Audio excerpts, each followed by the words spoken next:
Muy buenos días, bienvenidos a la Cátedra Abierta en homenaje a Roberto Bolaño.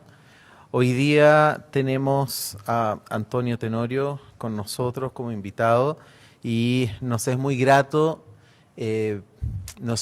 recibirlo, principalmente porque Antonio lo conocemos hace una década. Él fue agregado cultural de México acá en Chile y en el inicio de la cátedra él nos ayudó a traer a todas las estrellas aztecas que poblaron el firmamento de esta cátedra durante los 2 o 3 primeros años. Así que le tenemos mucho agradecimiento y es para nosotros un honor que haya pasado de su rol de colaborador a un rol protagónico. Se lo merece hace tiempo. Por lo tanto, aquí partimos con Antonio. Antonio está regresando después de 10 años a Chile. Eso es diferente a decir que viene de vuelta. La expresión se reserva solo para quienes se jactan de su experiencia para asegurarse cierta autoridad. No lo debemos confundir porque si bien Antonio Tenorio tiene de qué jactarse, 9 libros publicados en México, una destacada carrera como académico en la Universidad Iberoamericana, una obra en gestión cultural de relevancia, un compromiso con la alfabetización digital, con la radio pública y un paso por la diplomacia que cosechó muchas amistades en Chile y en Colombia. Aún así, no se trata de una persona que aspira a un tipo de autoridad.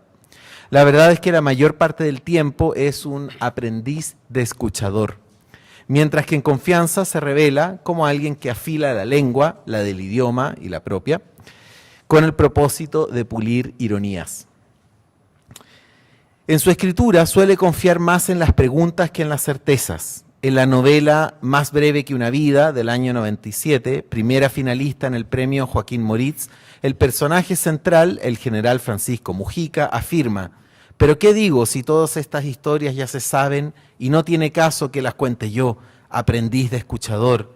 Además, para eso están los historiadores, los científicos sociales, llamados a descubrir la verdad, a revelarla. Uno, en cambio, ¿qué va a saber si todo cuanto distingue la niebla son destellos de ruidos?». Esa lucidez del general es propia de quien viene de vuelta en la vida, pero regresa sin respuestas. Sabe perfectamente que lo que distingue de la realidad es la bruma que la oculta, que la voz, si se le escucha con atención, no es más que sonajera, que la claridad es una ilusión. No se trata de un proceso que da cuenta de la distancia entre un sujeto y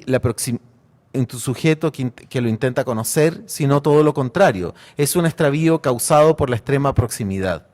Kundera, un autor que parece clave en los inicios de la obra narrativa de Antonio Tenorio, narra la historia de una pareja, Jean-Marc y Chantal, que en su convivencia tan cercana borran su identidad, al punto que no se reconocen a sí mismos y menos aún distinguen lo real, pero curiosamente no pierden la capacidad de narrar esa confusión. Jean-Marc se pregunta en la novela Identidad: ¿en qué momento exacto lo real se tornó en lo irreal, la realidad en soñar despierto? ¿Dónde quedó el límite? ¿Dónde está la frontera? Es interesante, porque hasta hace poco, quizás un siglo atrás, la empresa intelectual consistía justamente en delimitar, distinguir, clasificar, como si la única reflexión constructiva fuese aquella capaz de identificar fronteras. Pero llevamos un tiempo en que la experiencia ha desgranado ese proyecto, confinando ese intento a las ciencias exactas, mientras que para el resto del conocimiento las fronteras son un poco más que un dibujo inexacto, una zona churada y superpuesta entre 2 o más conjuntos difusos. Esta cartografía representa no solo la geopolítica, sino las lenguas y también nuestro imaginario. Existen mapas de la razón y mapas de la experiencia. Los primeros buscan la claridad, condensan el conocimiento disponible y lo sintetizan en una serie de símbolos sobre un plano. El mapa de la razón quiere ser legible de manera universal y ante cualquier lector dar la misma información. El mapa de la experiencia, en cambio, no tiene un punto de partida y otro de llegada. No sirve para escoger un camino más corto o la ruta sin peligros. El mapa de la experiencia solo es descifrable a medida que se la vive. Las grandes narraciones son mapas. Algunas de estas narraciones ordenan el mundo y aspiran a ser confiables. Otras, mientras más subjetivas y complejas, más interesantes. La historia, por ejemplo, es un mapa de la razón, aunque no siempre resulta objetiva, mientras que la novela es la narración del mapa de la experiencia. En sus diarios, Ralph Waldo Emerson anota: todo escritor es un explorador. Cada paso lo adentra en territorio desconocido. En cierto sentido, seguir a Emerson es aceptar que tanto el escritor como su obra son un mapa inseparable. La obra es tan viva e impredecible, tan desconfiable como lo es la persona del autor. A ambos los cruza la razón, pero los construye la experiencia. En una conferencia sobre música y literatura dictada en febrero del 2018, Antonio Tenorio recurre a la narración que hace Pascal Quignard del momento en que la nave Argos cruza su camino con las sirenas. En sí es un mapa de la experiencia, un territorio desconocido en el que Odiseo se encamina hacia la esquiva Ítaca. Pues bien, en su conferencia, El sonido del trazo, Antonio Tenorio se detiene no en el capitán de la nave que se amarra al mástil y se tapa los oídos con cera. Tampoco se centra en Orfeo y su música, capaz de neutralizar el efecto del canto de las sirenas. No, escoge a Quignard porque es quien relata la historia de Butes. Cada uno de estos argonautas se entrega de diferente manera a la experiencia. Los dos primeros hacen uso de la razón para no ser borrados del mapa. Es la resistencia a la tentación, que es también la muerte. El tercero, Butes, cede y decide explorar, acude al llamado de las sirenas, se arroja fuera de borda. Su cuerpo está destinado a despedazarse contra las rocas de los acantilados, pero Afrodita lo coge en vuelo. Uso las dos acepciones populares de este verbo, porque la diosa, mientras lo levanta por los aires, decide copular con él. Ni Tenorio, Quignard u Homero se detienen a discutir si fue un coito consensual. Tampoco importa mucho, después de todo se trata de Afrodita y eso sitúa la relación más allá del tiempo humano. Necesitaba llegar a este ejemplo solo para descartar las distintas actitudes frente a la escritura. No se preocupen, amables psicofantes, abandonaré pronto la trama sensual de esta introducción. Emerson compara a quien escribe con un explorador que se interna en territorio desconocido. La nave Argos llevaba un tiempo extraviada en el mar y a cada milla náutica avanzada la internó en lo desconocido. Sin embargo, de los tres argonautas, es Butes quien tiene un menor apego a la vida propia y se arroja. Podríamos decir que él representa una autoría arriesgada, temeraria y destructiva, a lo menos que intervenga la divinidad copulante. Lo interesante en su caso es que al abrirse a la muerte termina inseminando a Afrodita, a quien será la madre de su hijo Erix. Cruza el umbral de su propia humanidad, pero no lo hace respondiendo a un plan. Por otro lado, Orfeo y Odiseo sí elaboran una estrategia y se ciñen a ella. Butes no tiene plan, no tiene mapa de la razón, solo uno de la experiencia que se despliega a medida que ejecuta cada acto. Ese mapa muestra una línea segmentada dirigida hacia el abismo. Pues bien, no somos Butes. No tenemos el lujo de ser salvados por una divinidad cada vez que saltamos fuera de borda. Nuestros dioses no improvisan, están endeudados como nosotros, carecen de turgencia, son sedentarios e hipertensos. Lawrence Durrell diría que son dioses chancados en la prensa del amor, heridos profundamente en su sexo. No es una lesión física o venérea la que tienen, sino que padecen de una enfermedad que ha socavado y proscrito el deseo. Pero esto no es tan terrible, para nada. Una Afrodita abúlica obliga a Butes a estar alerta. Puede seguir el ejemplo de Odiseo y Orfeo y negar la atracción que despierta el canto de las sirenas, pero también puede reconocer ese deseo y observarlo. En esta segunda opción es que veo en Butes un ejemplo de creador. Quien tenga pretensiones de autoría, quien use la lengua para crear, no puede lanzarse a las rocas, pero tiene la opción de sentarse en el borde y describir el oleaje o entrevistar a quienes están preguntando si saltar o no. La actitud de un Butes contemporáneo se parece más bien al poema de Patrizia Cavalli, que dice así: algunos me han dicho que por cierto mi poesía no cambiará el mundo. Les respondo que ciertamente mi poesía no cambiará el mundo. En un ensayo del año 96 sobre la obra de Milán Kundera, titulado La sabiduría de lo incierto, Antonio Tenorio hace énfasis en la escritura como una forma de interrogar. La pregunta es el terreno desconocido, el mapa de la experiencia. La duda, explica Tenorio, es una búsqueda que se despliega en la literatura. Al menos esta es el campo para que ella se pueda explorar. La llama símbolo de movimiento de renovación. La duda, no el arrojo de buste, la duda es el impulso creador, puesto que es capaz de inventar algo nuevamente. En cierto sentido, la pregunta es entonces el equivalente moderno a la temeridad de Buste. Esa duda convierte la vacilación en fortaleza mientras se trate de no aceptar versiones acabadas y finales de la verdad.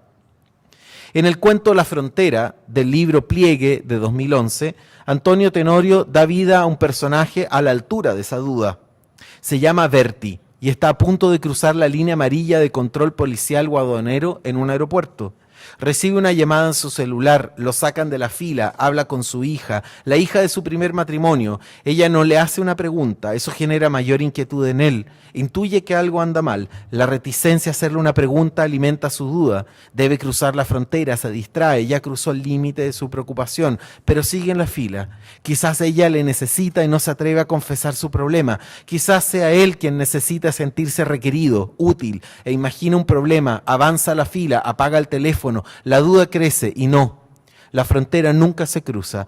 Berti entre dos matrimonios, en tránsito, en la aduana, nunca llega, está siempre en movimiento, la duda renueva su viaje. El cuento es corto pero no acaba, corresponde a la narración de un no lugar, sucede en forma permanente y no fija. Berti ya no se distingue de su duda, es más pregunta que personaje. En la novela Justine, Lawrence Durrell pone en boca de uno de sus personajes la siguiente afirmación: una ciudad se transforma en un mundo cuando uno ama a uno de sus habitantes. Eso es verdad. Solo así se puede habitar una ciudad como Santiago, por ejemplo, con su olioso smog de invierno. Pero, ¿qué sucede cuando ese amor se vive en la forma de un vacío? Por ejemplo, cuando se busca a alguien perdido. ¿Qué sucede con esa ciudad, con ese paisaje? La ausencia, a diferencia del amor, hace que alguien emprenda la búsqueda, hace que alguien que emprende la búsqueda asuma el paisaje como un territorio interior. El poeta Raúl Zurita en Los Países Muertos, donde relata el destino de los cuerpos de los detenidos, desaparecidos, transforma el océano, las nieves eternas, el desierto de Atacama, en un territorio interior que muta para acoger e integrar esos cuerpos. Algo similar sucede con el poeta García Madero en Los Detectives Salvajes, cuando cruza el desierto en el norte de México en búsqueda de Cesárea Tinarejo. Ya no es el amor que transforma el paisaje en el mundo, sino que el vacío de la ausencia termina por poblar de paisajes interiores a quien lleva a cabo la búsqueda. Solo así se puede entender que una novela sea capaz de refundar un país. Esta ausencia se multiplicará en miles de cuerpos de mujeres asesinadas en Santa Teresa, un segmento marcado por femicidio en la novela 2666. La fuerza narrativa no radica en certezas, sino que surgen de preguntas. Quizás la más contingente y concreta que tiene México y Chile. ¿Dónde están? Que es la misma pregunta de Argentina y de Nicaragua. La pregunta de todo el continente, desde la base en Guantánamo hasta la isla Dawson.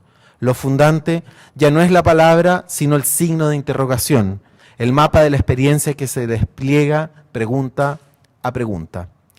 Dejo con ustedes a Antonio Tenorio.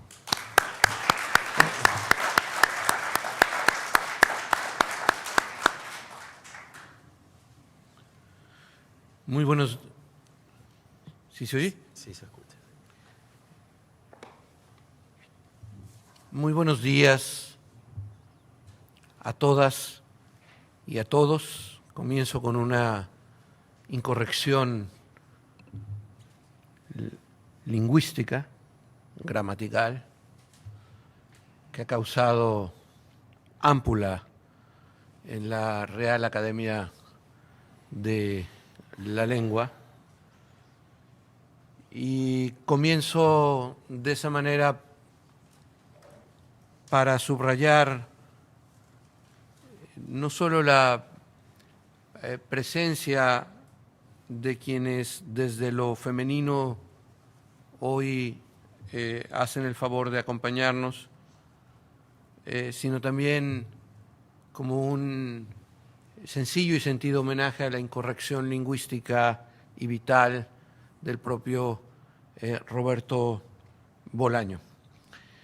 Me siento profundamente agradecido y honrado de participar en el inicio de lo que será el ciclo internacional para conmemorar los 20 años de la edición de los Detectives Salvajes, y considero esta una altísima distinción que debo, más que a mis méritos personales, a la amistad, a la generosidad, a la confianza de mi querida amiga, la decana Cecilia García Huidobro. Del texto de Rodrigo Rojas, solo habría que decir que estoy ansioso de conocer a esa persona de la que habló. Espero que haya la oportunidad pronto, que es un texto extraordinario y que el sentido común indicaría que yo debería disculparme y retirarme, ¿no? No lo voy a hacer porque dejaría muy mal a Cecilia y porque el tiempo de las cámaras ya está pagado. Y finalmente quiero subrayar la presencia de mi admirado amigo Mauricio Electorat. Yo no sé si hace 13 años que llegué a Chile, o que digamos que mi cuerpo llegó a Chile, porque Santiago era un lugar que había toda mi generación imaginó y habitó de alguna manera a través de las historias que escuchábamos de quienes llegaban a México y a través de las noticias que nos llegaban. Cuando llego a Santiago en 2005, caminando, llegué a un centro comercial en Manquehue. Sí estoy bien, ¿no? Sí. Sobre Apoquindo, y ahí había había una librería. Entré y lo primero que me encontré fue la novela de Mauricio Electorat, que había ganado el premio Six Barral muy recientemente. Fue lo primero que comencé a leer. Y como me sucede ahora con el texto de Rodrigo, que me resulta tan impresionante que, como ven ustedes, estoy haciendo tiempo para que se acabe la conferencia y yo pueda no leer lo que traje. También con Mauricio Electorat medité seriamente el retirarme de mi pretensión de escribir después de leerlo a él, y volver a las clases de cha-cha-cha en las que he fracasado una y otra vez, y que claramente dejan saber en la página web personal que tengo que mi vida, y probablemente la de ustedes, hubiera sido otra si yo hubiera aprendido a bailar cha-cha-cha. Nunca he podido, voy a insistir.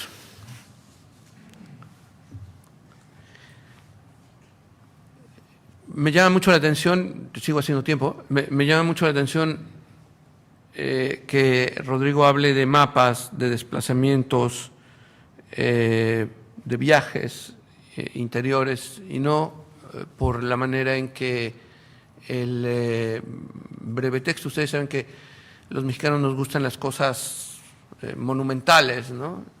No siempre ha sido así, solo desde los aztecas para acá, antes era distinto. Y entonces yo me he permitido escribir un texto de apenas 75 cuartillas, que para los cánones mexicanos equivale a un haiku, más o menos. Y van a ver ustedes a lo que refiere el inicio y la convergencia que hay con lo que Rodrigo decía. Como estamos en un estudio de televisión, seguramente ustedes dirán, seguramente estuvieron ensayando, pero no, es una feliz coincidencia. Una última cosa. Celebro mucho la presencia de mis dos hijos, Pablo, que tiene ahora 21 y que vivió entre los 8 y los 11 años en Santiago, Inés, que es por derecho propio una Lola chilena que nació el 10 de julio de 2006 al pie de la cordillera Nevada y que regresa ahora a conocer y a rehacer lo que es parte de su historia y de la mía también, por supuesto. Bienvenido, viajero, habéis llegado a la región más transparente del aire. Escribía a principios del siglo XX el sabio mexicano Alfonso Reyes para referirse al valle donde se encuentra la Ciudad de México. La frase no es exactamente de Reyes, pertenece a Humboldt, el grande viajero que ha sancionado con su nombre el orgullo de la Nueva España, hombre clásico y universal como los que criaba el Renacimiento y que conservó, escribe el mexicano cual si quisiera describirse a sí mismo, hasta en su siglo, la antigua manera de aprender la sabiduría viajando y de escribir tan solo sobre recuerdos y meditaciones de la propia vida. Dos cosas reconocerá, pues, el viajero al tender su mirada sobre la grande reverberación de los rayos solares, se enorgullece Reyes, producida por nuestra enorme masa de cordilleras y la alta planicie que es, en extensión y en altura, la mayor del mundo. Ha llegado a la región más transparente del aire, ha llegado, de igual manera, a la región más propicia para vagar libre del espíritu, enfatiza Reyes. De la primera afirmación, Carlos Fuentes tomará el título de una de sus novelas emblemáticas. De la segunda, Roberto Bolaño hará credo de existencia. Entre todo cuanto puede separar a uno y a otro, viajeros ambos, a los que tal valle dio la bienvenida alguna vez, estará ahí, en esa alta planicie rodeada de volcanes, inmemorial e indeleble, esa región, valle, historia, ciudad, metáfora, relato al que nadie atraviesa sin que ésta a su vez se le cruce de costilla a costilla, sin que su huella deje una marca, sin que su aire produzca algo. México comienza con un mito y termina con una profecía, su historia antigua, al menos. Tal es la legendaria afirmación con la que el historiador David Brading comienza él mismo su conocido ensayo sobre lo fundacional y refundacional que como destino pareciera proyectarse a lo largo de todo el periplo mexicano. Brading decide ir del mito a la profecía. Ese es su trayecto, el origen del origen, el tiempo antes del tiempo. El mito cuenta, un pueblo elegido, los aztecas, proveniente de un lugar inubicable, Aztlán, emprende el camino, su propio cruzar el desierto en busca de un designio. Derrotados, humillados, perseguidos, enviados apenas a sobrevivir entre rocas volcánicas sin alimento casi. Así, extenuados y casi extintos, los aztecas dan con la señal. Un islote al centro de un lago, el lago que ocupa la mayor parte de un valle inmenso rodeado de volcanes. en una de cuyas orillas, alimentados de hierbajos y bichos, los aztecas han sobrevivido durante décadas. En el islote, un águila devora una serpiente detenida sobre una cactácea que los mexicanos llamamos nopal, y no sé si aquí también se llama de esa manera. ¿Cómo se llama aquí? Tuna. Tuna. Es que para nosotros la tuna es el fruto rojo. Es el momento de fundar la Gran Tenochtitlan, capital futura de un imperio que hacia el sur llegará hasta la hoy convulsionada Nicaragüac. Hasta aquí el Anáhuac, eso quería decir Nicaragüac, hoy Nicaragua. Nombre que los aztecas dan a ese valle, Anáhuac, que será cuna de su poder y testigo remoto de su grandeza. En la Ciudad de México se pasa, sin embargo, pronto de la bienvenida a la necesidad de granjearse la sobrevivencia, a probar que se puede resistir, a estar más que atento. El signo podría aparecer en cualquier instante y durará, la señal, eso, tan solo un instante. Probar que se puede vivir al borde de un prodigio o una catástrofe todo el tiempo. Los detectives salvajes, como se sabe, fue publicado en 1998. Roberto Bolaño tenía 45 años.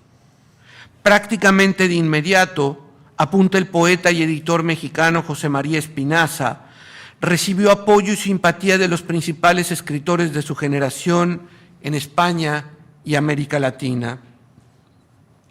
Bolaño había nacido el 28 de abril de 1953. A punto de cumplir 5 años, sin que lo supiera, claro, a más de 10.000 kilómetros de distancia, el 7 de abril de 1958, 21 días antes de su cumpleaños, del cumpleaños de Bolaño, en la Ciudad de México, una ciudad que ya lo aguardaba, aunque él tampoco eso lo sabía, apareció la primera novela de Carlos Fuentes. El título, La región más transparente. 40 años median exactamente entre la publicación de Los detectives salvajes y La región más transparente. Entre la aparición de la novela que catapulta a Bolaño como el gran escritor que fue y el emblemático homenaje que Fuentes rinde a la capital mexicana en su primera obra de gran aliento. Entre cruce biográfico que se alimenta por la estancia en Santiago de Carlos Fuentes durante sus primeros años y aquellos que Bolaño pasa en México siendo un adolescente primero y después del golpe militar del 11 de septiembre de 1973. Caminos de ida y vuelta que han de tener como trasfondo real, imaginario, mítico, profético, flotante a la Ciudad de México, esa que el mismo Bolaño parece describir en su Origen y destino cuando le cuenta a Carmen Boullosa sobre los detectives salvajes y dice: la trama y la historia surgen del azar, pertenecen al reino del azar, es decir, del caos, del desorden, o a ese territorio permanentemente perturbado que algunos llaman apocalíptico. Dramática, de ser completamente cierta, es la confusión que marca el inicio del desmoronamiento del imperio azteca. La cosmogonía mexica aseguraba que Quetzalcóatl, una de sus mayores deidades, habría de volver tarde o temprano en forma de hombre. Tal horizonte es el que marcará, de modo fatal, el encuentro entre Moctezuma y Hernán Cortés. Escribe el gran historiador mexicano Miguel León Portilla: según el Códice Florentino, cuando Moctezuma se enteró de la llegada de esos forasteros, en el año 1 Caña, reaccionó como si pensara que el recién llegado era nuestro príncipe Quetzalcóatl. Al regresar los enviados, describieron a Moctezuma lo que habían contemplado. El soberano mexica comenzó entonces a llenarse de terror. Todo hace suponer que Cortés, hombre medieval en muchos sentidos, pero moderno en muchos otros, es decir, post-quijotesco, y, por tanto, cierto de la cisura entre creencia y realidad, se da cuenta de la confusión y la aprovecha. El resto de la historia se conoce, o casi. Mito y profecía, que es el orden que elige Brading, como se ve, bien podría plantearse también en sentido inverso. Profecía y mito. Profecía de un pueblo y un lugar. Mito sobre un encuentro, reencuentro, que ha de ser, en lo posible, pospuesto, acaso, por aciago. La ciudad se profesa, y en esa medida, esta revela cuál es su verdad, revela a cada cual es su verdad de acuerdo a su capacidad para reconocerla. Las formas de la profecía lo son de la acción, de una memoria lanzada hacia adelante. Lo rememorado cobra vida, acción, cuerpo y sustancia, al modo en que Fernando Saucedo lo atribuye a los detectives salvajes y su relación con los años de Bolaño en México y su capital, reinante y derrotada. Hijo de un diplomático mexicano que fue destinado a servir en Santiago, Fuentes vivió en esta ciudad entre los 10 y los 15 años. Su padre trabajaba en la casona que sobre Pedro de Valdivia es conocida hasta el día de hoy también como el Palacio Falabella. Acabo de pasar enfrente de él y sigo sin entender por qué México lo vendió. Entre 1940 y 1944, contaría el propio Fuentes, muchos años después, ya siendo una celebridad, comenzó a escribir lo que él considera su primera novela. Tuve, sigue rememorando, en David Alfaro Siqueiros, nada menos, el gran muralista mexicano, quien residía entonces en Chile, a mi primer lector, dice Fuentes, vaya primer lector. Dos modos en que la existencia hubo de tener lugar, dos maneras en que ésta se tornó en escritura. La primera vez que Roberto Bolaño llegó a México fue en 1968. Sigo el perfil del escritor que publicó Esther García Llobet en El País. En el 68 de la matanza de Tlatelolco, y lo primero que le pasó, nada más de pisar el colegio, fue que le retaron a una paliza de la cual Bolaño fue lo bastante inteligente para dejar en un digno empate. Explorador de latitudes, incluso en la Ciudad de México, Bolaño vivió al norte, luego al sur y finalmente al centro de la urbe. Trabajó descargando cajas de gaseosas y vendiendo imágenes de San Martín de Porres y lámparas de la Virgen de Guadalupe, en lo que sería el inicio de una larga colección de oficios diversos. Bolaño se va y vuelve en 1974 y luego se vuelve a ir. La ciudad en la que caminaba y caminaba pasa de ser con el tiempo la ciudad de los oficios a una ciudad, dirá Saucedo, reconstruida en la misma medida en que los personajes de los detectives no dejan nunca de conversar. Una ciudad hecha de palabras, un modo de existir que también lo fue.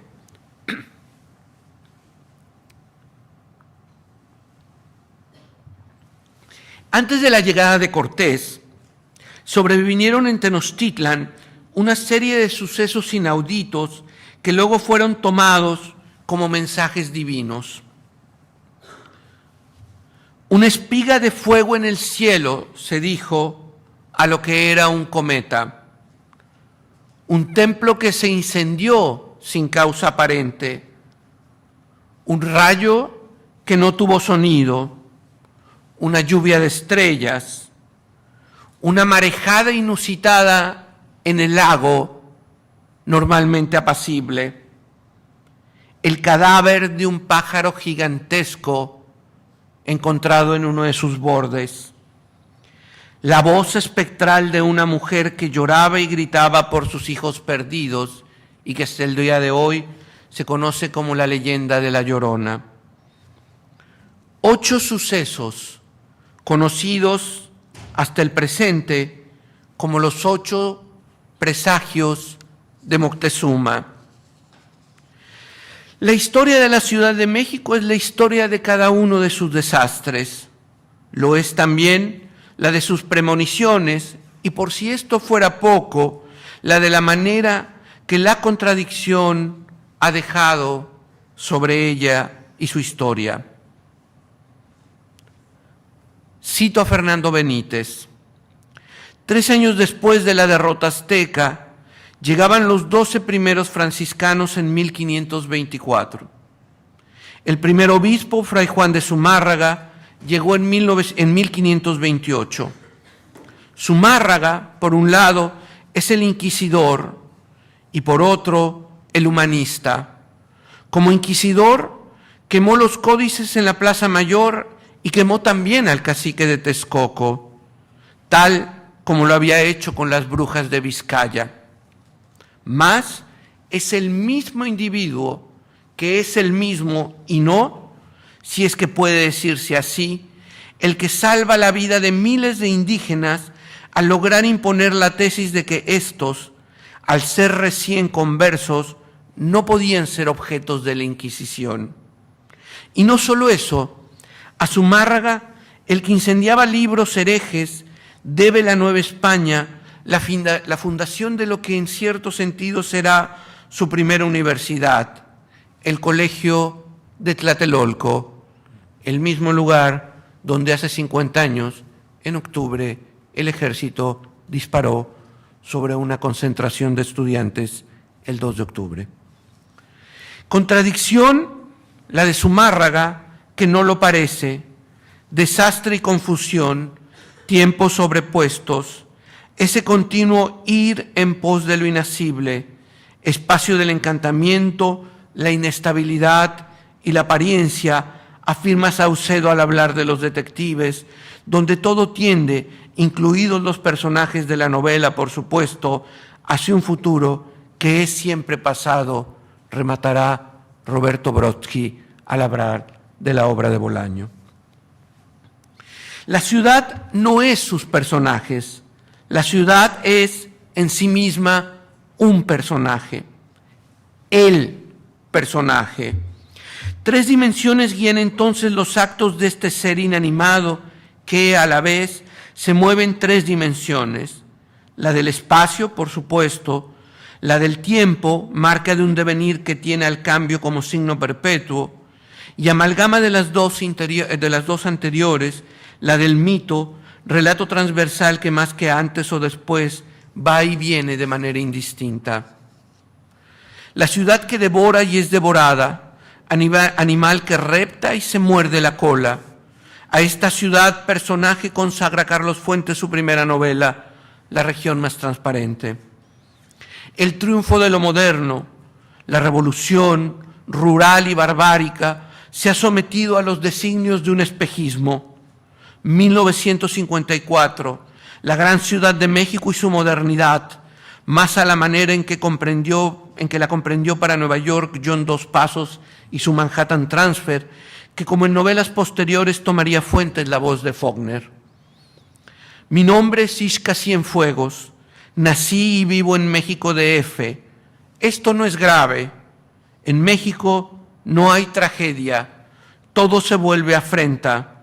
Afrenta esta sangre que me punza como filo de maguey, afrenta mi parálisis desenfrenada que todas las auroras tiñen de coágulos, y mi eterno salto mortal hacia mañana, juego, acción, fe, día a día, no solo el día del premio o del castigo, veo mis poros oscuros y sé que me lo vendaron abajo, que me lo vedaron abajo, en el fondo del lecho del valle. La ciudad, esa ciudad que se propone el lugar del mito. La obra, esa obra a punto de construirse en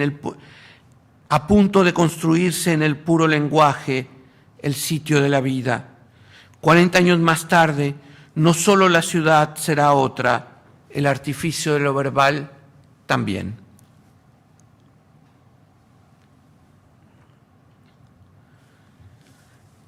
La historia que corre dice que fue de este modo.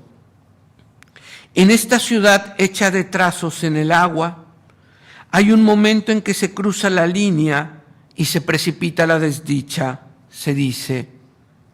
Carlos III, soberano de buena parte del mundo, incluido Chile, decidió expulsar de sus territorios en América a aquellos que llamó termitas del trono de Dios, los jesuitas. Antes del amanecer del día 25 de agosto de 1767, soldados acordonaron los colegios y monasterios jesuitas y reunieron a estos en la capilla de su templo principal. El Real Decreto estaba siendo leído cuando antes de llegar al final, pero sabiendo ya lo sustancial, un jesuita hizo ver que en el lugar se hallaba el depósito de la Sagrada Eucaristía. Ante ello, uno de los presentes propuso que tal urna fuese llevada con toda pompa por la compañía en su viaje. Otro, sin embargo, propuso que no. Consumamos nosotros ahora mismo el sacramento y que éste sea viático de peregrinantes y consuelo de afligidos. Y así obraron. Años más tarde, instalado en Bolonia, el jesuita Francisco Javier Clavijero se dio a la tarea de escribir su historia antigua de México. De memoria, por supuesto, de esa, porque no llevaban los libros, de esa memoria que, como la Sagrada Eucaristía, en cada parte es toda ella totalidad simbolizada. De esa memoria que en la distancia se multiplica, cual viático de peregrinantes, consuelo de afligidos que nunca dejan de serlo.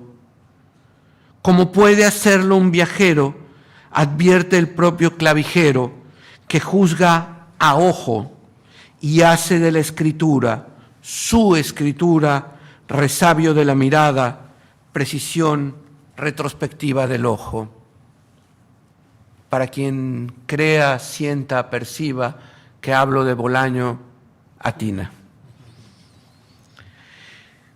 No es que se lo hubiera propuesto, o tal vez sí, mas fue el azar, un cruce en una calle cualquiera, el que determinó en buena medida la invención de Cortázar como predecesor de Bolaño, al modo en que Borges postulaba que cada escritor inventa sus predecesores, y en ese mismo instante la disolución no tan irremediable de Fuentes como tal.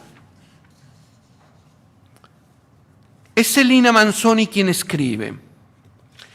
En una carta personal de 1998, carta que supongo ahora resguarda esta universidad, en una carta personal de 1998, Bolaño recupera un recuerdo juvenil de los años de bohemia y aprendizaje en la Ciudad de México.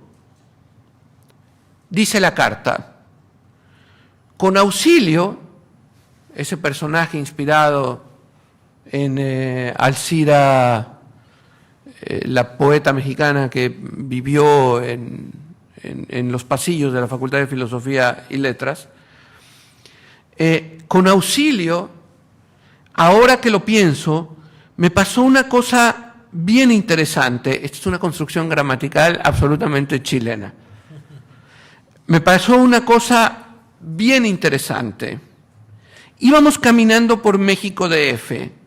La mujer que ahora se llama Auxilio, 4 o 5 poetas jóvenes y yo. Y de repente sigue contando Bolaño en la carta, y de repente pasamos junto a Carlos Fuentes y seguimos caminando sin hacerle caso, hasta que Auxilio se pregunta a sí misma en voz alta, con ese acento uruguayo que nunca perdió. Ese es un agregado mío. ¿Quién era el que estaba junto a Fuentes? Y acto seguido se responde con un grito: ¡Cortázar! Y vuelve atrás y nosotros con ella. Y allí estaba Cortázar. Y durante un rato estuvimos conversando con él, porque para nosotros era como Dios nuestro Señor. Imaginar a esa pequeña troupe de la nave de los locos, ignorando a Fuentes para venerar al gigantón Cortázar, puede parecer hoy hasta chusco. El asunto, sin embargo, tuvo una onda expansiva capaz de llegar hasta el mismísimo 2011, cuando el autor de La región más transparente, que tenía buena memoria, excluyó a Bolaño, ya por entonces considerado un escritor trascendente, de una antología narrativa hispanoamericana. El desplante de Fuentes, sin embargo, agiganta aún más a Bolaño, lo hace estar presente por ausencia. Mas, para que eso pudiera ocurrir, años atrás, Bolaño, al hacer a un lado en plena calle a Fuentes, porque es así como uno lo imagina, casi diciéndole: señor, usted hágase a un lado, estamos conversando con un escritor. Bolaño, al hacer a un lado en plena calle a Fuentes, que debe haber ido vestido impecable, por eso yo hoy vine de mezclilla, hubo de inventarlo desapareciéndolo, como contrarreferencia, sí, pero referencia al fin. Poeta, historiador, geógrafo, quizá el primer novelista de la América hispana, la Ciudad de México colonial tuvo en Carlos de Sigüenza y Góngora a su más grande inteligencia. Creo que ya no voy a publicar en el Fondo de Cultura Económica porque Margot Glantz se va a ofender de que no haya yo dicho que la más grande inteligencia es Sor Juana. Pero acabo de tener un desplante a la Bolaño. Para componerlo diré: tuvo a su más grande inteligencia masculina. Sigüenza ocupó cargos académicos y de gobierno, tocándole en suerte, además, dirigir la primera excavación arqueológica en la zona prehispánica de Teotihuacán. A él debemos, asimismo, la crónica de lo que fue considerado el primer acto de rebelión social frente al orden colonial, el motín de indios ocurrido el 8 de junio de 1692, y cuya consecuencia más severa, a ojos de Sigüenza, fue el incendio que acabó con una parte importante del archivo de la urbe. Alboroto y motín llamó el propio Sigüenza a la rebelión, de la que dice de su acción: yo también me hallé entonces en el palacio porque, entregándole el santo óleo a un ayudante de cura, Sigüenza piensa que va a morir, me vine a él, se le quitaron al vulgo de entre las manos no solo algunos cuartos de palacio, sino tribunales enteros y, lo más importante, de la ciudad, su mejor archivo. De los indios, cuyo pasado Sigüenza estudiaba con esmero en la excavación de Teotihuacán, el sabio refiere a sus continuas borracheras y continuos desmanes. Poco que decir que no sea el modo en el que el mundo colonial dejó anclado, sin saberlo, o sí, uno de los acertos más hondos, vergonzantes y persistentes. Los indios que merecen permanecer vivos es porque están muertos. Aquellos cuyo espíritu de eternos perdedores se escabulle sobre esa ciudad donde todo parece ser doble, y en esa duplicidad la entidad extraña existe siempre oculta, encubierta.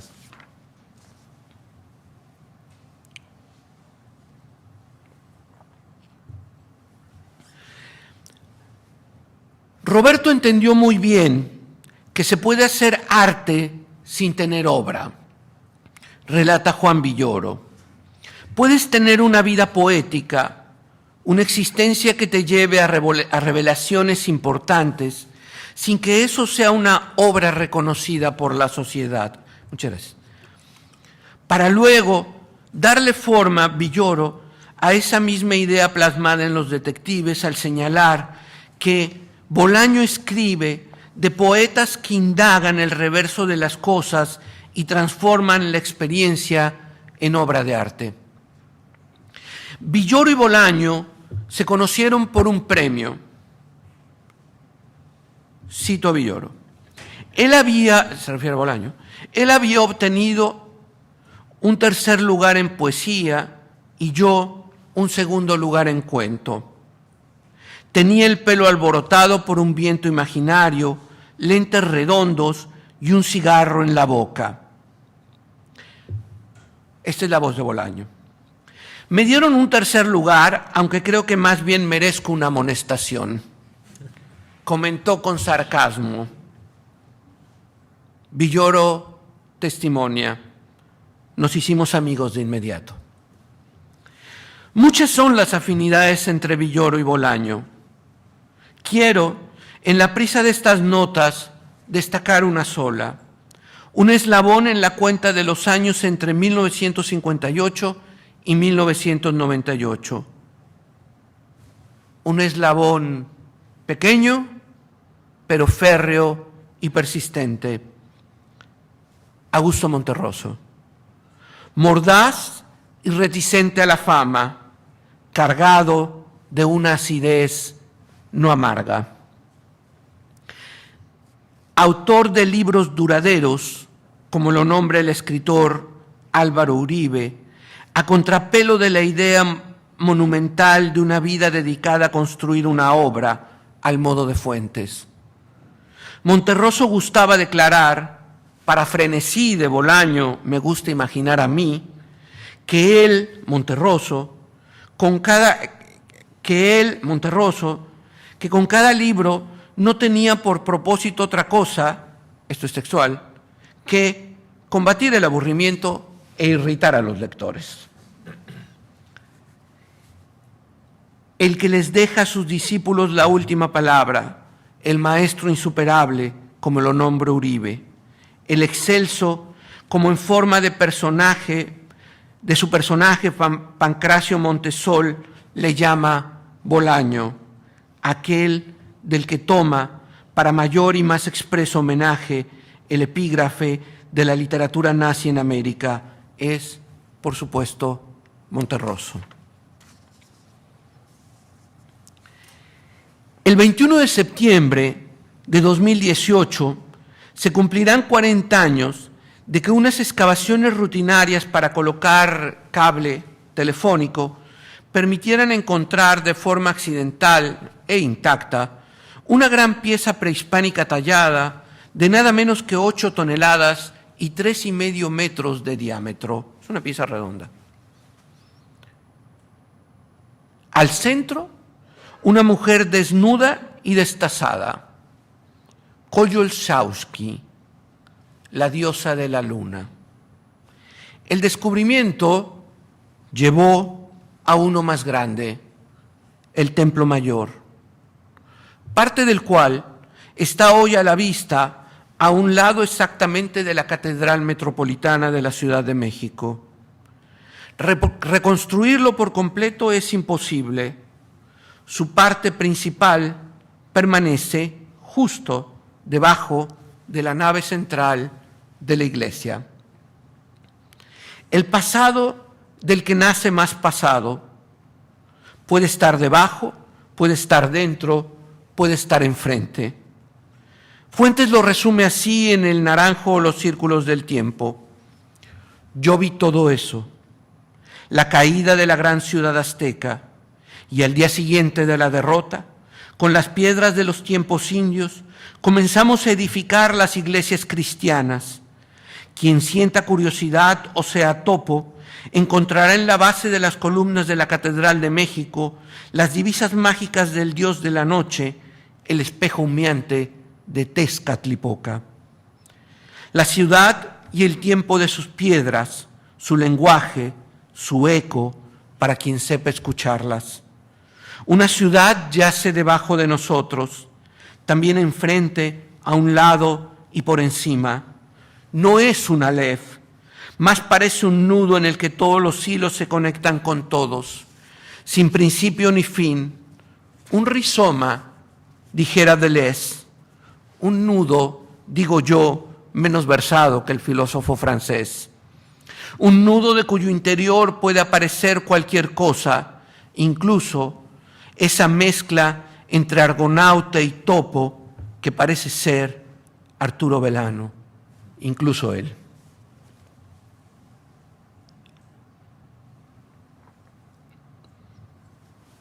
Voy así hacia el final, regresando a los inicios, un tanto a la manera en que, según Paz Soldán, en el camino que va de la oscilación entre el encontrarse y el perderse de la escritura, se cifra el destino del siglo XX en la versión de Bolaño, un poco a la manera de un proceder ideático basado en la obsesión por el mito, que es el de Fuentes, y otro por ese estado del tiempo como futuro anterior que entraña la profecía, Bolaño, arte de la entraña, ella misma, según sabían ya los romanos.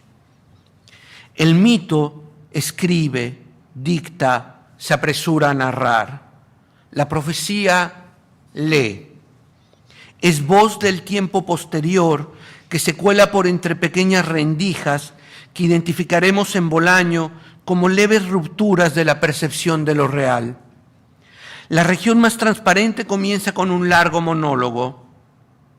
Aquí caímos. ¿Qué le vamos a hacer? Aguantarnos, mano.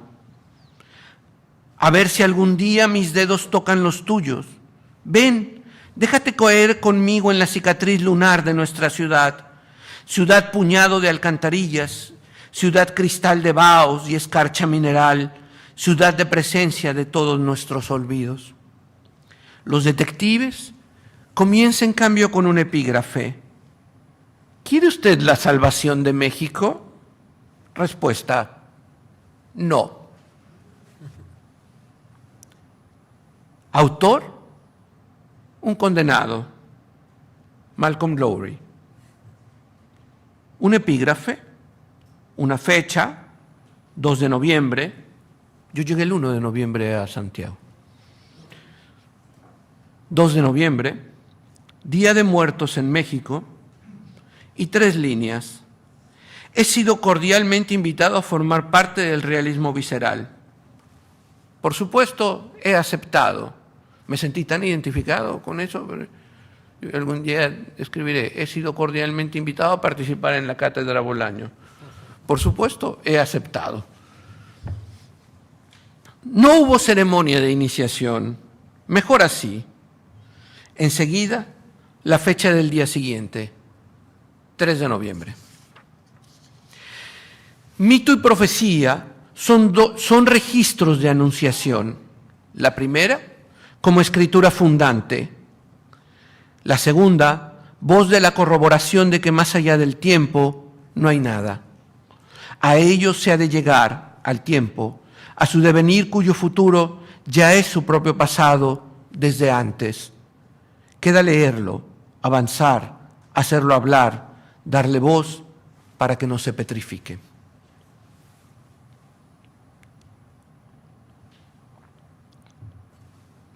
Ya solo me faltan 54 páginas, Voy a tratar de leer un poco más lento para que se entienda mejor. Se lee en el Eclesiástico, también conocido como el libro de la sabiduría. El que aplica su espíritu a la ley del Altísimo y dedica sus ocios a la lectura de los profetas, investiga el sentido recóndito de los enigmas y se ocupa en descifrar las sentencias obscuras. Sirve en medio de los grandes y recorre tierras extrañas. Eclesiástico que era Bolaño. Solo el mito puede imponerse al mito. Es Brading, otra vez, haciendo referencia a la relación entre mito y profecía y su idea de estos como los dos elementos constitutivos del pensar, que es obrar, y el obrar, que es pensar, en el tránsito histórico palpable e inasible de lo mexicano hasta fines del siglo XX. Si la Revolución Mexicana se configura en mito, que se supera a sí misma a través de una discursividad de la que hace parte un futuro utópico, la Ciudad de México será ese campo de batalla de la reconfiguración integral del pasado y, desde luego, de la indagación artística. Ya sea en sus muros de edificios abiertos al libre tránsito de las personas y las fantasmagonerías, ya sea en ese vínculo entre experimentación lingüística y exaltación del desarrollo que constituye la primera novela de Carlos Fuentes. Distópica, colapsada como escenario material e imaginario del progreso, la Ciudad de México por la que transcurren y discurren los poetas convertidos en detectives, en cambio, parecieran encarnaciones de una única divisa posible ya para entonces: el en vez de la trama mítica, no en su condición de negación abierta, sino expuesta en su carácter de paradoja.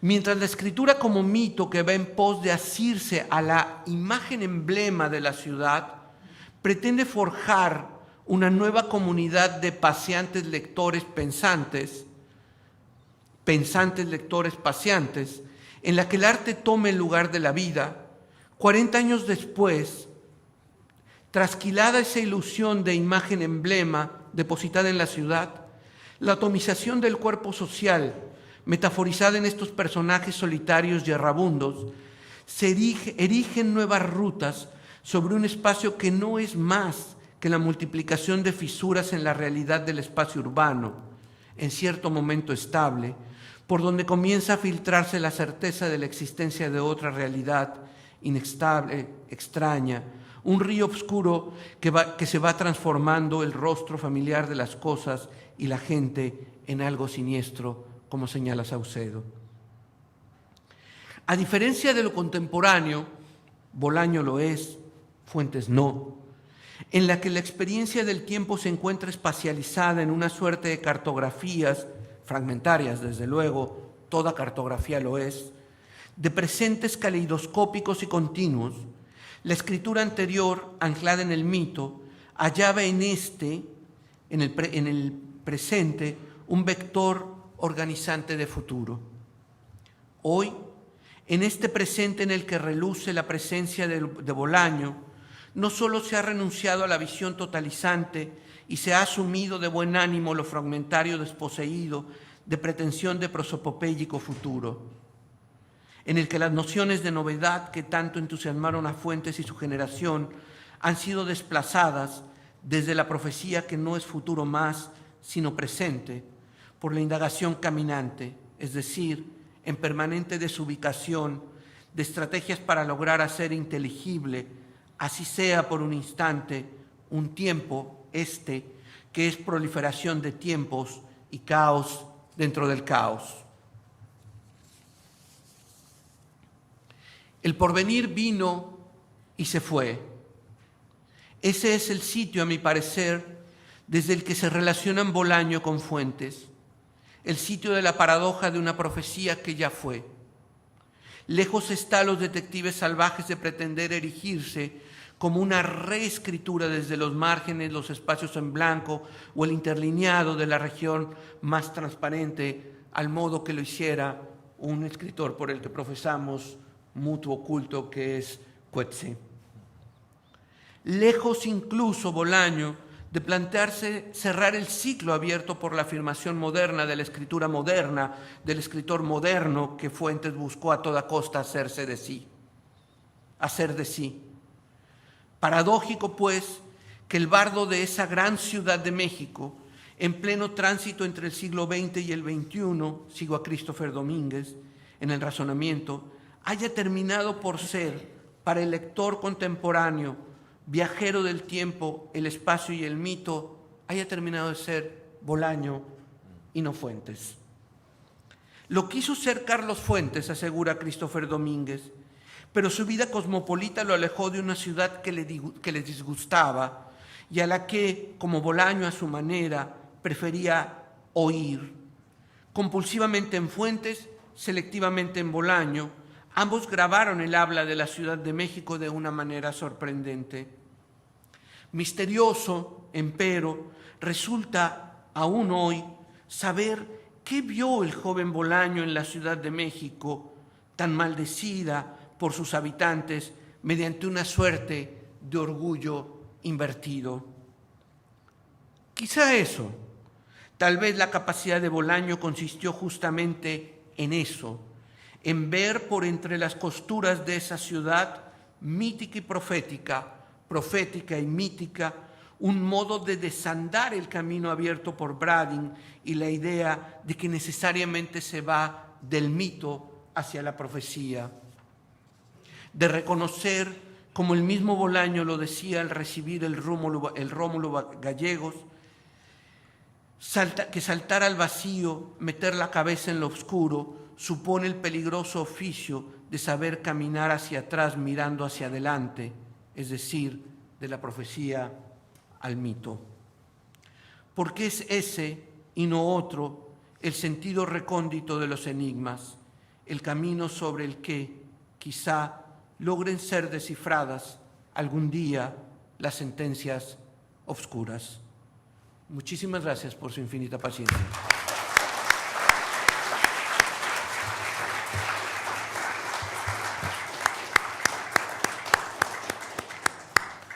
Muchas gracias, Antonio.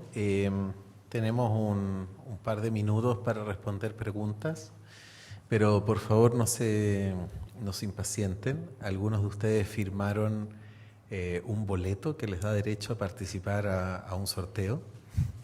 Hoy día vamos a sortear este hermoso libro al cual hemos hecho referencia. Ese sorteo funciona como indemnización de haberme escuchado, ¿no? Algo así, pero creo que solamente tenemos un libro en realidad. Pero es gordo, es bastante gordo, como ustedes ya saben. Bueno, y Francisca ya tiene un micrófono. Yo voy a mandar un par de libros más. Ah, perfecto. Sí, eso es muy importante para nuestros estudiantes, que intenta robarse los libros firmados por nuestros invitados de la Cátedra Bolaño. Nosotros llevamos un acto fetichista propio de claro, estos tiempos. Nosotros llevamos un registro de eso y yo te aviso si es que los tuyos tienen suerte de ser robados. Y si no, para mandar a mis hijos a que los roben, porque es indigno, ¿no? Sí, bueno, también varios invitados han hecho eso. Sí. Sí. Bueno, quisiera saber si es que hay alguna pregunta en el público. Bueno. Si no, puedo empezar yo a preguntarles a ellos, ¿no? Bueno, sí, sería la primera vez. Sí. Mira, Antonio, yo quería hacerte una pregunta sobre el desplazamiento y su vínculo con el mito fundacional. Sucede que Bolaño por lo general se estudia dentro de la perspectiva de lo postnacional, es decir, aquellas literaturas que ya traspasan el territorio identitario que coincide con las geopolíticas de un país. Pero cuando uno lo mira con una perspectiva mayor, como lo que tú acabas de hacer, parece ser que el nacionalismo ha sido como una especie de paréntesis en una larga historia que es también transterritorial.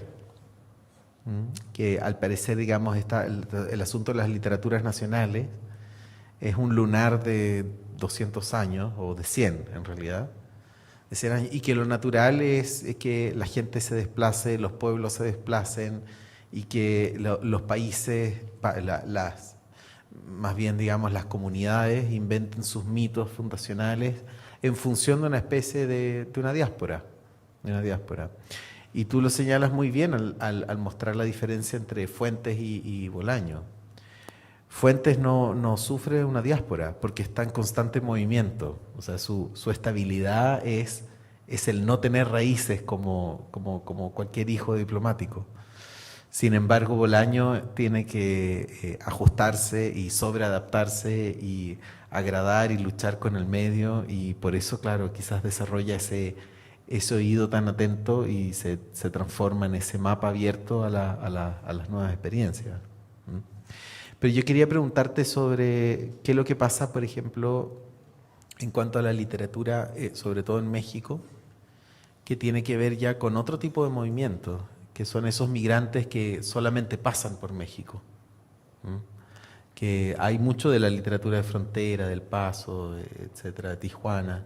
Pero ¿qué pasa con el registro de aquellos migrantes que están solamente de paso por México? Y que, bueno, muchos, digamos, no lo logran, ¿no? Y dejan su cuerpo en México. ¿Cómo absorbe ese movimiento? ¿Cómo se integra, digamos, al mito? ¿Cómo lo mira la literatura actual mexicana?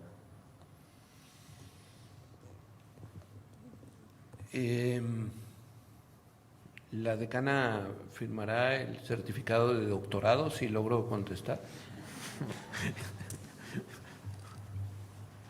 Primero, decir que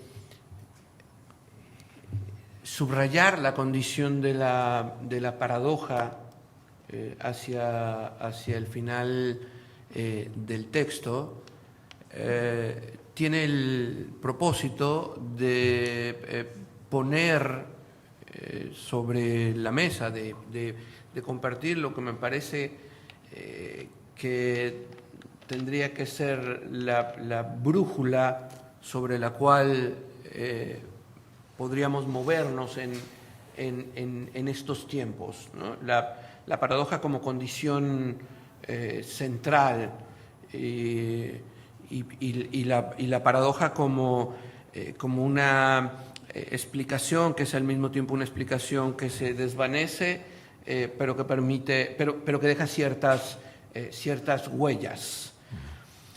Y lo digo porque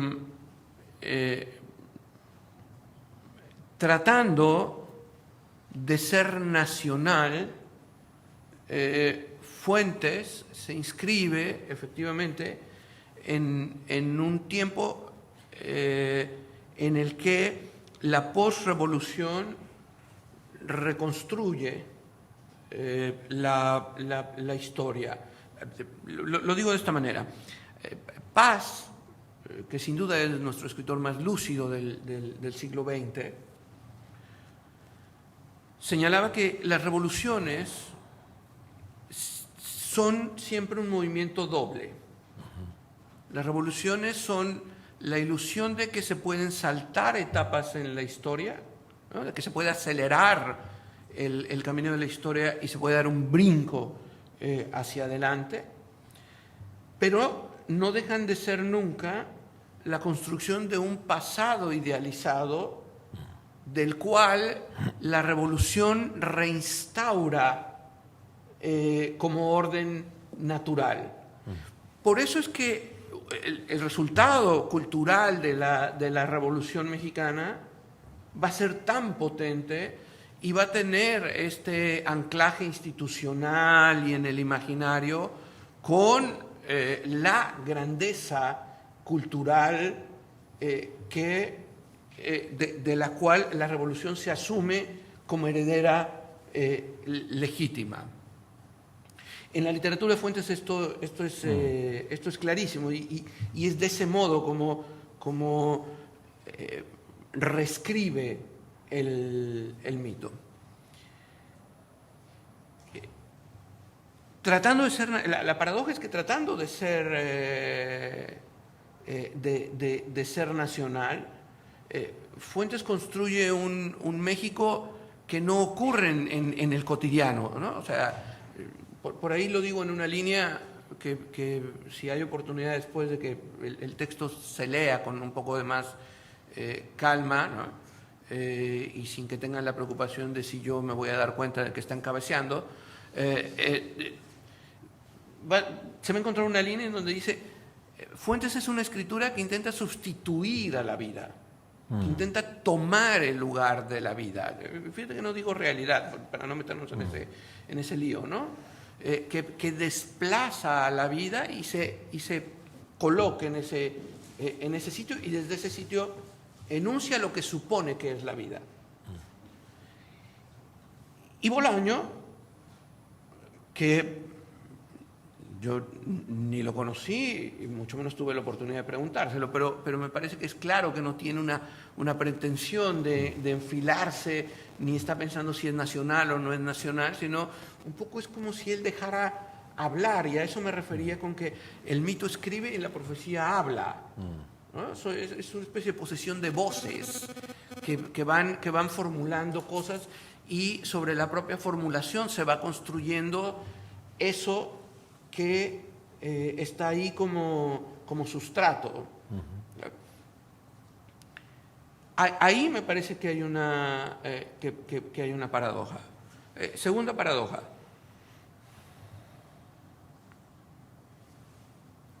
Vivimos en la aldea global, de eso no hay la menor duda, y sin embargo es la época de los grandes nacionalismos.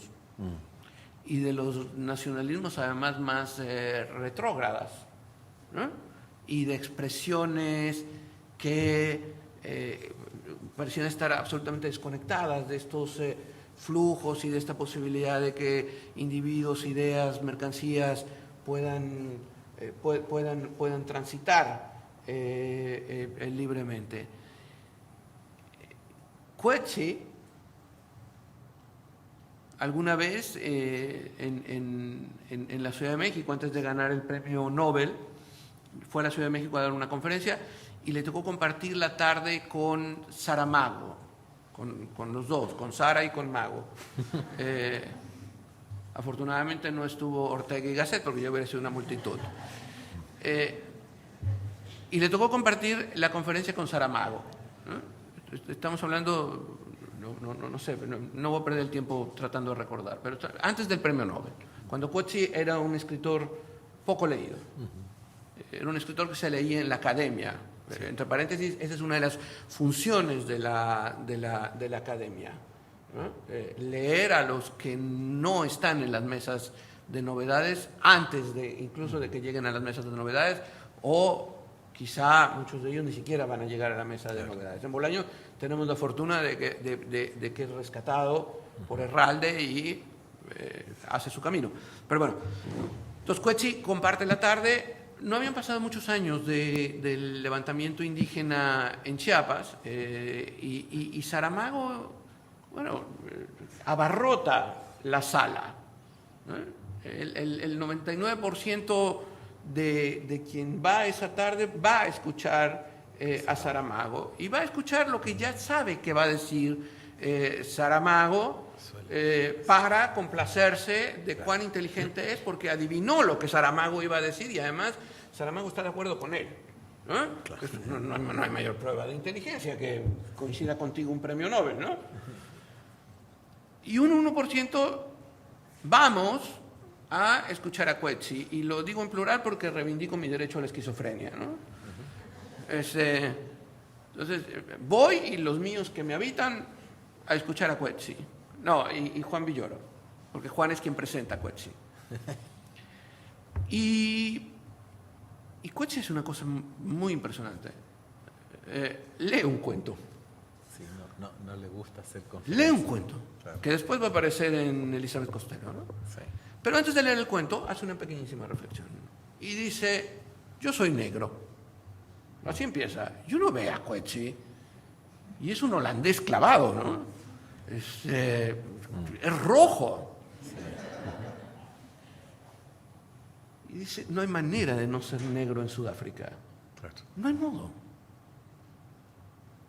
Hay una manera de mover las manos, hay una manera de mirar, hay un olor, hay una manera de comer, ya no digamos qué comer, ¿no? Eso es un lugar común, sino cómo se come, hay una corporalidad negra.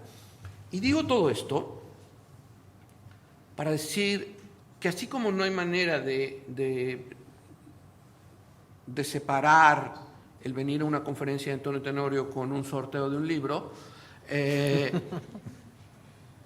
o sea, no hay manera de no venir a una conferencia mía si no hay un interés supremo, que es el libro. Eso me enaltece mucho, el libro siempre estará por encima de las personas. No hay manera de que Coetzee no sea negro. No hay manera de que la escritura no tenga rasgos, construcciones gramaticales, ¿no? Esto que yo les decía de lo que dice Bolaño, esto es bien interesante. No lo hago en tono chileno porque las imitaciones siempre terminan por ofenderlo a uno y por ridiculizar al que lo intenta, ¿no? Y porque además si no ustedes van a imitar al Chavo del Ocho. Está ahí. La escritura es una forma de la corporalidad. Sí. La escritura tiene que ver con cómo funciona nuestro cerebro, con nuestros ritmos, la escritura es una forma de la respiración. Entonces, está más que lo nacional, está el anclaje con eso que nos rodea y que nosotros identificamos como lo nacional. Porque yo te diría ahora, la Ciudad de México tampoco es lo nacional. Hoy. Lo era cuando Fuentes. Hoy no lo es más. Hoy es parte de una realidad múltiple y de una de esta suerte de tiempos en fuga o de caleidoscopio del que el texto intenta hablar. Concluyo con esto. Venía yo camino para acá y un servicio de transporte muy eficiente que la universidad me hizo favor de poner a mi disposición ante el miedo de que me subiera yo al metro. No por otra cosa, sino porque me quedara yo a vivir en el metro de Santiago, porque este es tan bueno respecto al de la Ciudad de México que uno puede querer quedarse a vivir ahí. Venía yo en el transporte y pasamos por lo que entiendo es la oficina de migración. Ah, sí. Bajaste por la calle Marín. El chofer no había hablado, no me había dicho nada. Pasamos por ahí y me dijo, aquí se está haciendo el nuevo Chile. Esa fue la frase que utilizó. Entonces yo le dije, ¿son migrantes? Y me dijo, sí, son migrantes. Le dije, como los españoles. Me dijo, sí, en su momento, como los españoles, cuando la crisis de España, sí, le digo, como Pedro de Valdivia. No, yo no pensaba en ese, ¿no? Yo pensaba en los que pusieron las panaderías. Le dije, no se preocupe. Al igual que hoy hay un estadio croata y de que una buena parte de Chile iba por Croacia y no por Francia, ¿no? Chile es el país que más croatas tiene en América Latina. Cuando en la casa veíamos la final, pensábamos en Chile todo el tiempo y en muchos amigos que tenemos de origen croata. Entonces le dije, no se preocupe, es una cosa de tiempo, ¿no? O sea, no, él insistía, es que esto es distinto. Yo le dije una provocación, que va a quedar grabada, espero que editen esto, que hagan una reescritura. Y le dije una provocación, le dije, debe decirlo porque son negros y se notan más. Y él me dijo, sí, ya mismo, se notan más, ¿no? Bueno, sí, están estos, y esto no es una condición solo chilena, ¿no?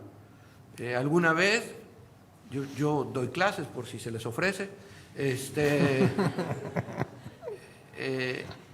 alguna vez en el salón de clases le dije a los estudiantes, México es un país racista y se sorprendieron, un poco se indignaron y me dijeron, por supuesto que no, en México ni negros hay. ¿Cómo vamos a ser racistas? Bueno, sí. Entonces, son estos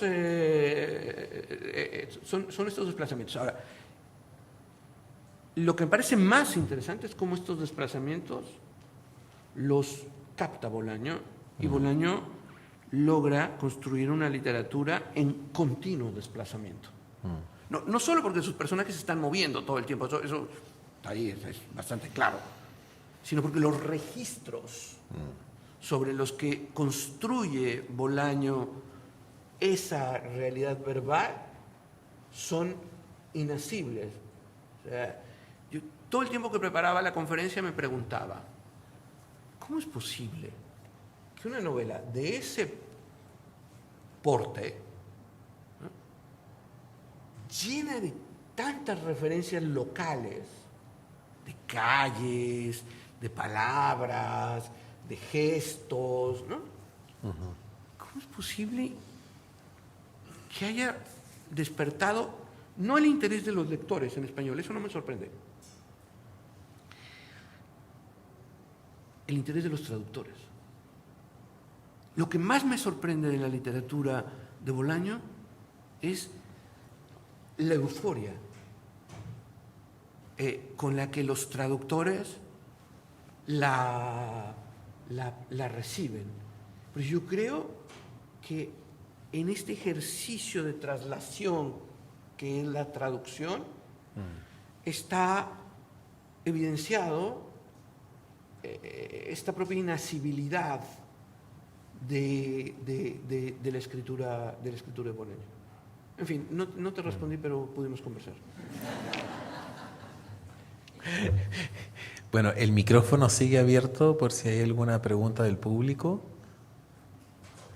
Sí, bueno, después no se quejen, dimos la oportunidad. Bueno, en función de la hora, Antonio, vamos a pasar al sorteo, pero voy a necesitar tu ayuda. La Lola ya se durmió, y además se llama Inés Tenorio. Ven. No me lo va a perdonar nunca, ¿eh? Pero esos son los Además, riesgos de tiene acompañar 12, al padre. Tiene 12 y no lo va a perdonar. No lo va a perdonar. Bueno, jamás. pues Vean nada más, por favor, el ánimo. Inés. No, el quinto, ¿les parece el quinto? El quinto, bueno, ya, el quinto. No se le puede decir que no al invitado. A ver. Sí, ¿ya vieron? El quinto que saque. Tienes que leer el primer número ese al no. agua. Al agua. 12, El 12 al agua. 20, El 20 al agua. Lo siento, número 20. Y hay dos libros más míos, entonces son tres, ¿no? O sea, a partir de aquí comienzan a ganar. Tú quieres regalar un libro tuyo. Sí, bueno, oigan, perfecto. no sé, es barroco. Espera, es que no están acá. 31. ¿No Mira. están los libros? 31 al agua. No, yo no. Los Antonio, traigo en el teléfono en una cosa que se llama Amazon. ya. Este es el cuarto al agua y el otro es el quinto. 1, El 1 al agua. Ahora viene el ganador. Este es el ganador. 41, 41. ¿Quién tiene aquí el 41? 41 se ha ganado. Los detectives salvajes. Oigan, yo vi... ¿Cómo? ¿El 41 no está? No, Inés, no te vayas. Inés, falta uno, por favor, no te vayas. El 41 era Bolaño, ¿no? Pero, a ver, espérate, ¿no está el 41? Bueno, al agua. Entonces ha ganado 33. el 33. Eso.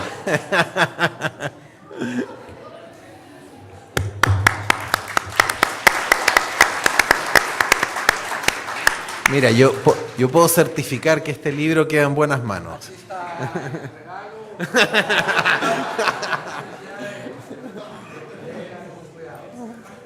Por favor, Gabriel, toma. Vean nada más. Bueno, que se fue alguien.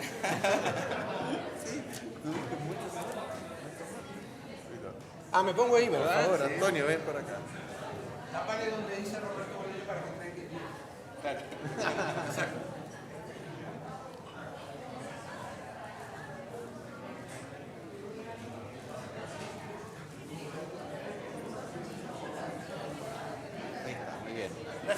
Bueno, muchas gracias. Por favor, un aplauso para nuestro invitado, un aplauso para el ganador, su lectura gozosa. Y recuerden que esto es un ciclo donde celebramos los 20 años de Los Detectives Salvajes. Ya vino Roger Santibáñez, acabamos de tener el placer de escuchar a Antonio Tenorio. El próximo lunes viene Manuel Borrás, editor de Pretextos, y el día 23 de agosto el escritor argentino Sergio Chejvek. Así que los esperamos. Vayan a México. ¿Ah? Vayan a México. Vayan a México.